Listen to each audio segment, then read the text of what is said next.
Hey YouTube, what's going on?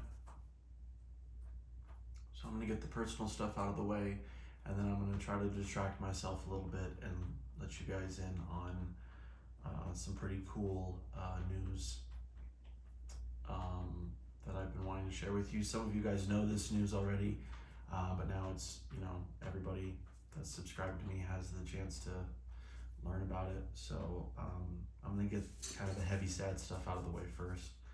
Obviously, as you can see, there used to be a cage right here, and there's not. Our rabbit, Steely died on Thursday. I don't know if he was battling GI stasis, but he was battling something, and his body, I guess, just gave up the fight. I was helping him, assist feeding him, trying to keep food and fluids in him, keep him hydrated. I took him to the vet, the whole 9 yards. And it just wasn't enough this time. And he was very old. He was almost 10, and 10 for a rabbit is kind of like 15 for a dog. So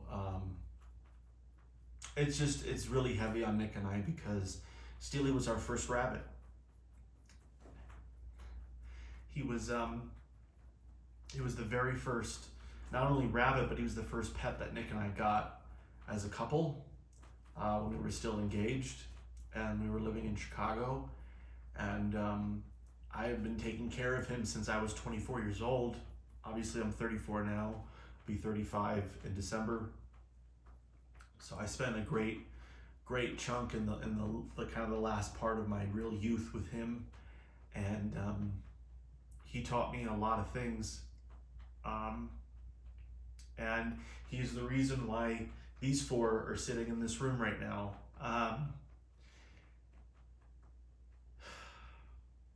So it's hard. I'm only 48 hours into losing them, so obviously things are still very raw, and the emotions will probably ease up as time goes on. But it was a really traumatic situation. Every night I go out for a walk around my neighborhood. I have a couple smokes and try to reach out to some friends of mine from back home, and I just, check in with people. And it's kind of like I give myself 45 minutes to an hour every day to go out and just like connect with people and have conversation and just kind of shoot the shit with them. It's been a ritual of mine actually since COVID. I started it during COVID, during the pandemic, because we were all locked in, and I'm like, I'm gonna start just routinely calling people and just keeping a routine on it. I'm sure a lot of people are just sick and tired of me calling them all the time. But so I was doing that, and I was talking to my friend Laura, and before I had left, I, like all pet owners, I talk to these animals like they're little kids. And every time that I leave the house, whether they can understand it or not, I always tell them, okay, I'll be back in a little bit, you guys be good, something along those lines. And I looked at Steely, and I just told him, I'm gonna go for my walk, and I'll be back in a little bit. We'll have your meloxicam, and meloxicam is an anti-inflammatory that the vet prescribed him for pain, and he was getting it once a night around like 5:30. And I went out, and I came back a little before 5 o'clock, and at some point while I was downstairs, he stopped fighting, and I sorry, that was embarrassing. I found him lying down under his water bowl, and it took me a minute to kind of register it, because I thought maybe he might be sleeping. And then, you've been around rabbits. If you've been around rabbits as long as I have, it's like, or any animal, you know their body language so well and how they communicate. And the giveaway to me was that his head wasn't up and it was down. And I came over to him, and I started yelling at him. I just started yelling his name, and I just kind of tapped his back to see if he was just kind of flopped on his side and had fallen asleep, and he didn't move. And then I put my hand on his stomach, and it wasn't moving, and that's when it clicked. and I just collapsed and broke down, and I called my friend on FaceTime, and then I called Nick. Nick was in Florida at the time, and he FaceTimed me, and I was just wailing. I was just screaming in this room. It's honestly like one of the most traumatic things that I've ever gone through in my life. You know, I've lost pets in the past, but all of them have been due to old age and like being euthanized. I've never just walked in on one of my animals dead before, and picking him up like that. Just the whole situation. It's just um, that's an area of life that I don't have real thick of skin, and so it really fucked me up, and it still is fucking me up a little bit. Um, but obviously, once Nick found out, he took an emergency flight home. He got here around midnight. Um, and he came in, and I had him on his pillow here, just wrapped in a towel. And Nick came over. He was just in the living room there and said his goodbyes. And uh,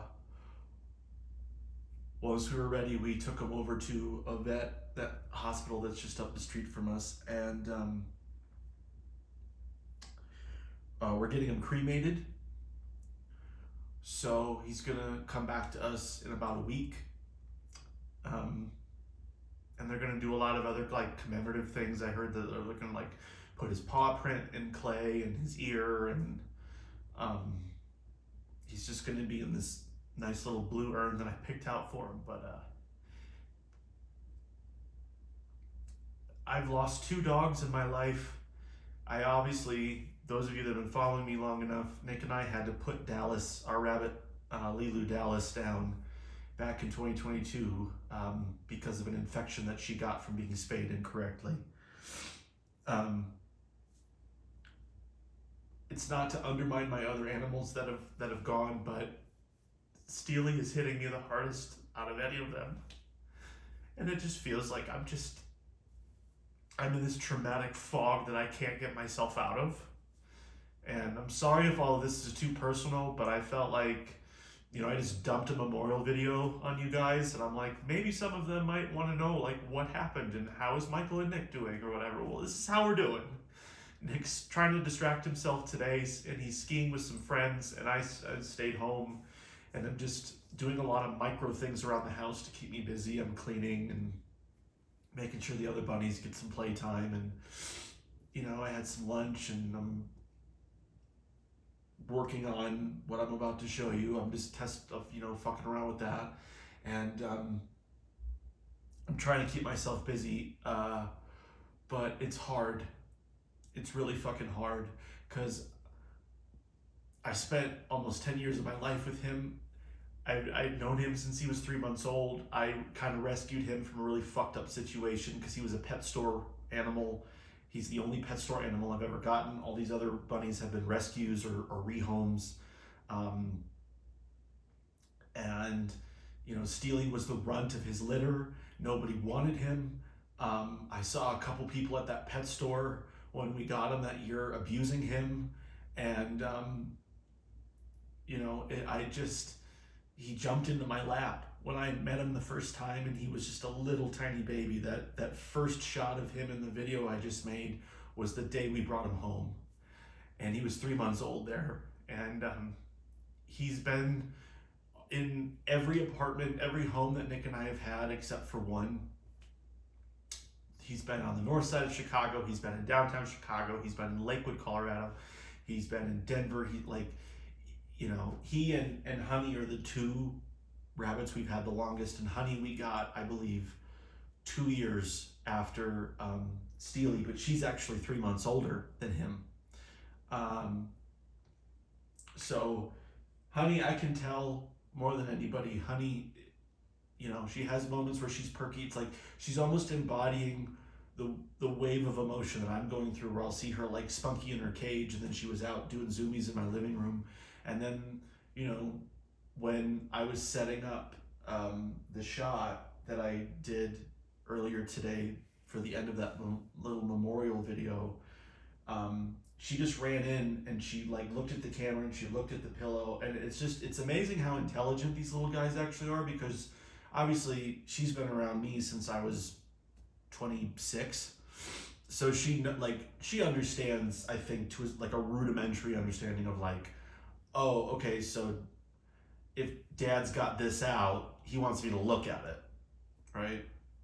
So she just sat in her corner, and usually where she's sitting, I don't know if you can see her, but where she's sitting right there, that was always her corner where she would check in on Steely, and she would like stare at him and whatever.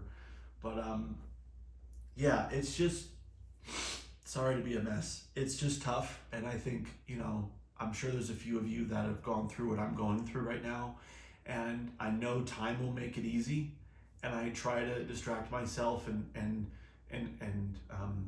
remind myself that I have 4 animals in this room that are still very much loving, and I love them, and but when you lose your first, it really sucks. And I'm not a stranger to losing animals, like I said, but losing your first pet that you got on your own, away from your parents, with your significant other, and you raised him to almost a decade old, and then suddenly he just goes abruptly without warning. And then you find him. The whole just crux of it, it's not fun. So,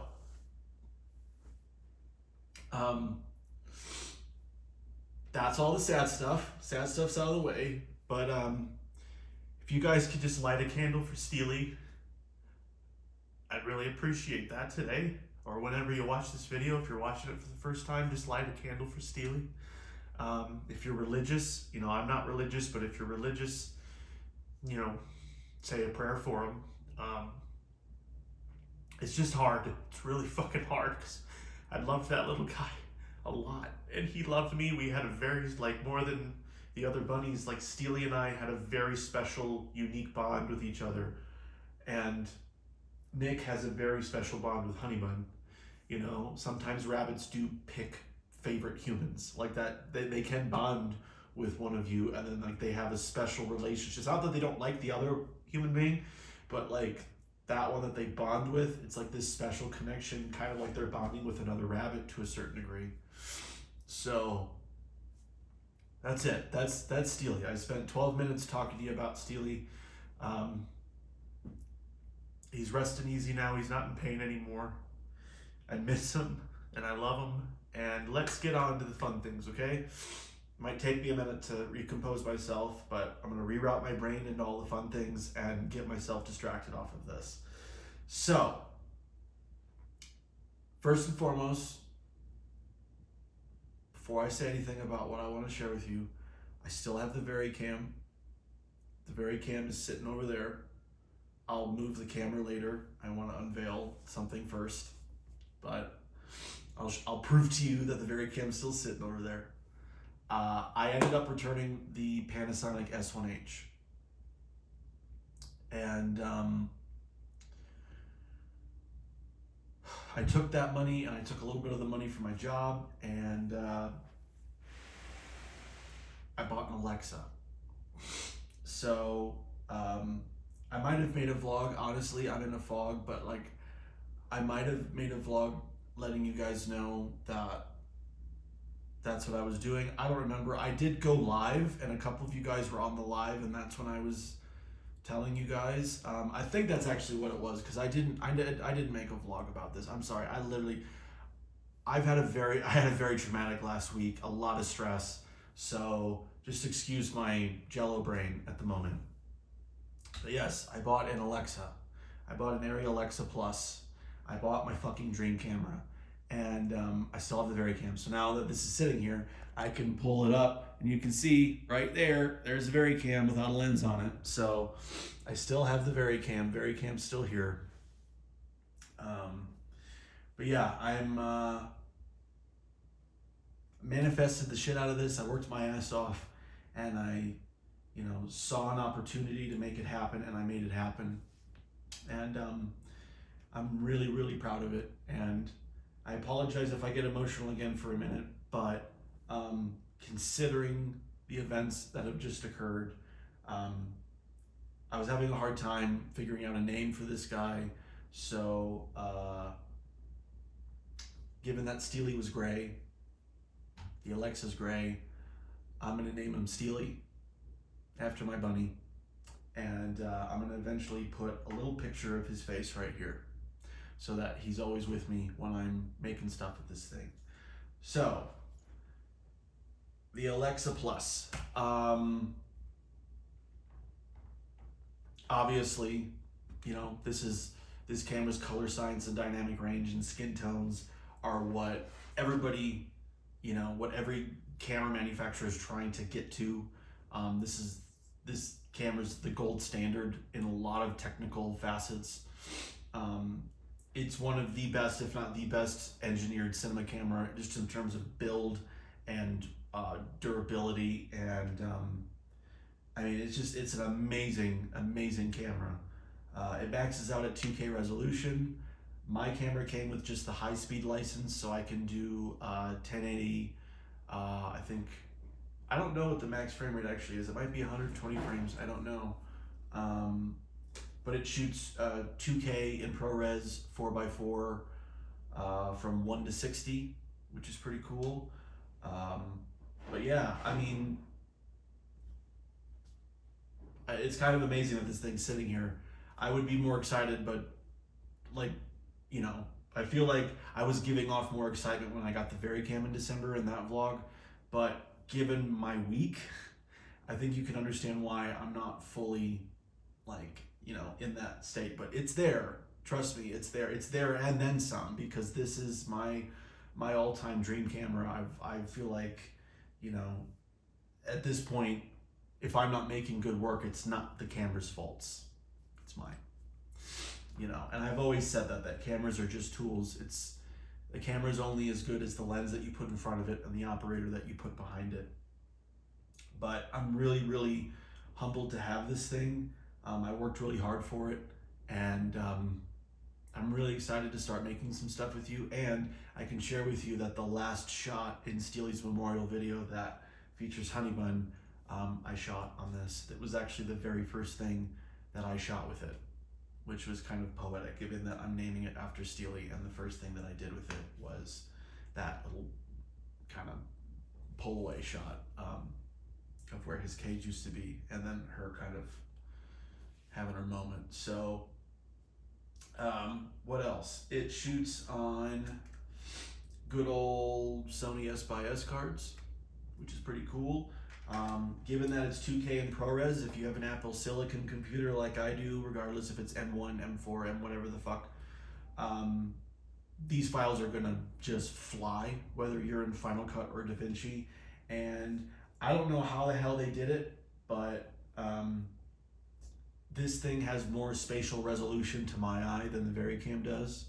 And obviously I've been doing tests and stuff and bringing it into my computer and seeing how things look, and I master everything in a 4K timeline, and you would never know that this was 2K. It looks like 4K. It looks like the spatial resolution and the definition that was in my face, and the skin tones and just everything. I mean, it definitely rivals anything that I've ever had. I mean, you want something better than this, shoot film.